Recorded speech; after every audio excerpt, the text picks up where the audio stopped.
susijusios, dažnai persipina ir kartais sunku atskirti, kuri yra kuri. Tai trumpai kalbant, architektūra tai menas ir mokslas, formuojantis aplinką ir erdvę. Urbanistika tai menas ir mokslas, formuojantis miestus ir kitas gyvenamasias teritorijas. Na, mokslininkai, va čia kaip Inga gal mane pakritikuos paskui, bet aš pabandžiau paprastai pasakyti, kaip sakyti, žmogui, ne ten aukštesnėm materijom. Na ir kasgi ta kraštovaizdžio architektūra? Tai taip pat menas ir mokslas, formuojantis aplinką ir erdvę, sujungiant gamtinės aplinkos pagrindą ir jos elementus su architektūriniais, urbanistiniais, inžinieriniais komponentais. Dabar kokiegi tie iššūkiai mūsų kraštovaizdžio architekto? Tai savo ruožtu aš išskyriau tokius 5. Žinoma, jų galima būtų priskaičiuoti žymiai daugiau. Jeigu mūsų kolega Petras Grecevičius šiek tiek koncentravosi į mūsų aplinką, į kritiką, galima sakyti, aš galbūt atšoksiu nuo tos mūsų aplinkos, nes čia yra jaunų žmonių, kurie žiūri ateitį, perspektyvą, o mes vyresni taip pat maloniai norėtume ten mesti akį. Tai gal apie tai, kas laukia mūsų visų ir laukia ne tik pas mus, laukia Europoje, visam pasauliu. Tai iš esmės pirmas uždavinys tai yra urbanistinės aplinkos tobulinimas.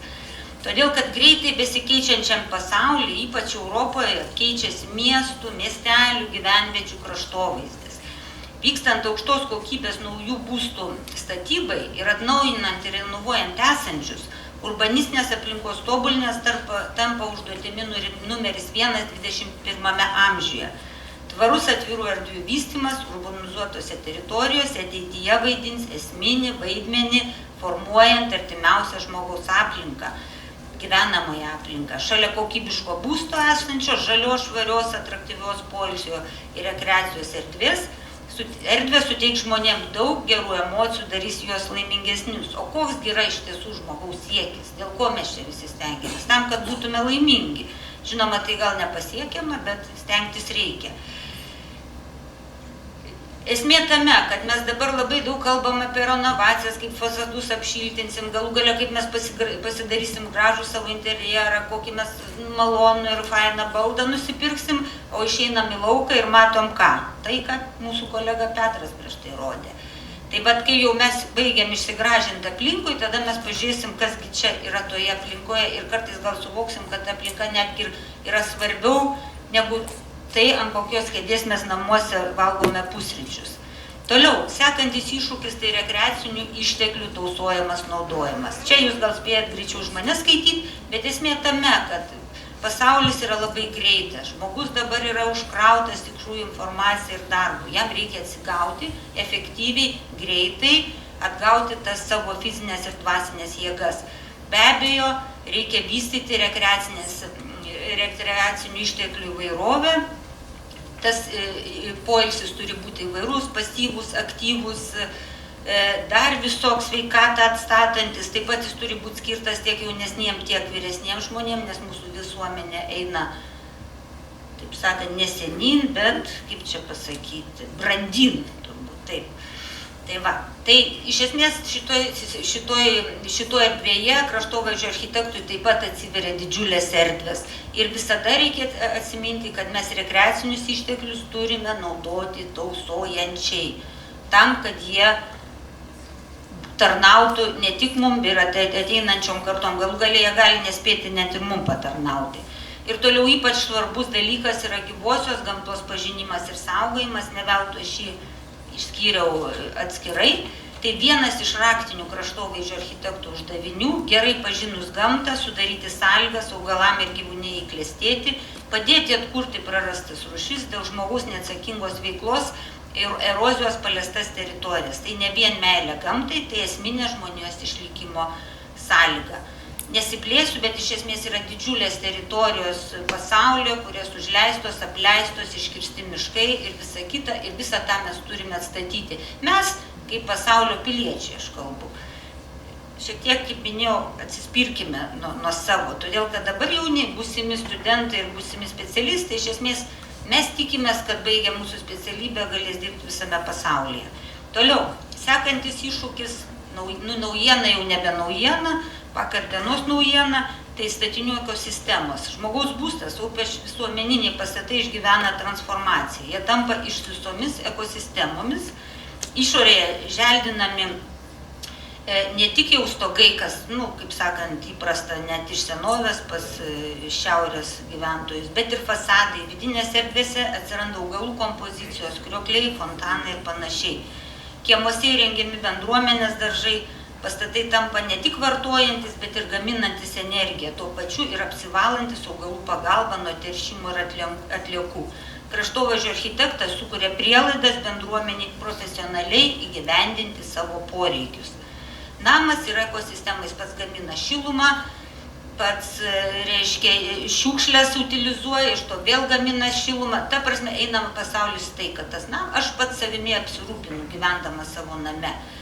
Ir kaip matysime toliau, net ir daržovių išsiauginu ir bulvių išsikasu toj pačioj vietoj.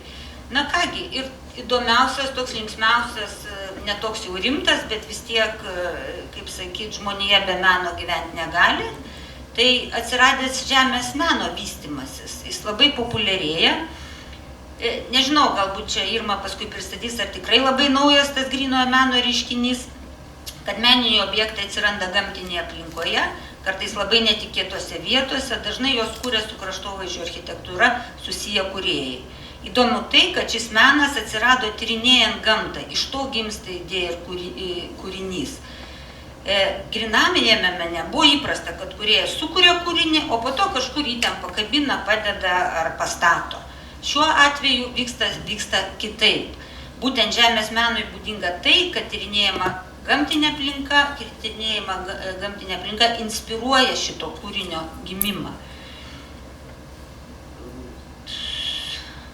Čia galvoja. Taip.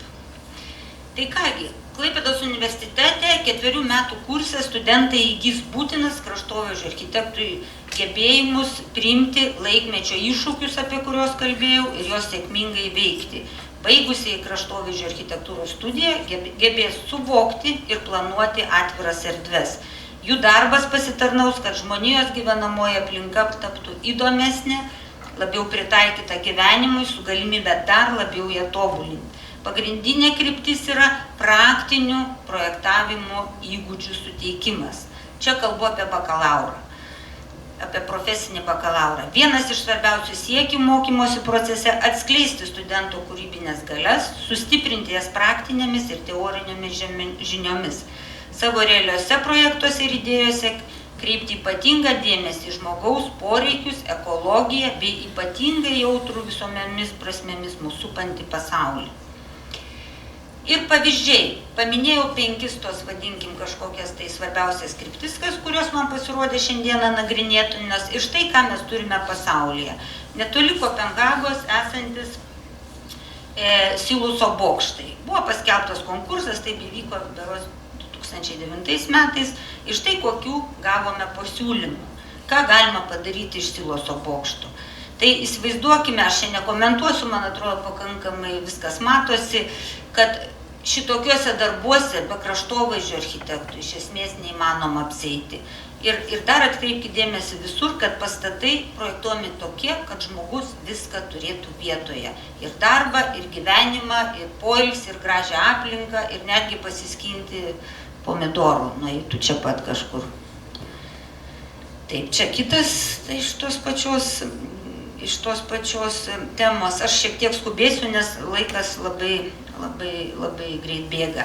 Čia yra netoli Hamburgo įvykęs konkursas, kiek suprantu, yra nugalėtojai. Elektrinė paprasčiausia buvusi, nebenaudojama šalia Elbės, ir paprašė pasiūlymų. Čia yra laimėjęs darbas. Tiesiog šitą elektrinę paversti kažkokiu didžiuliu visuomeniniu centru su sporto visokiais elementais.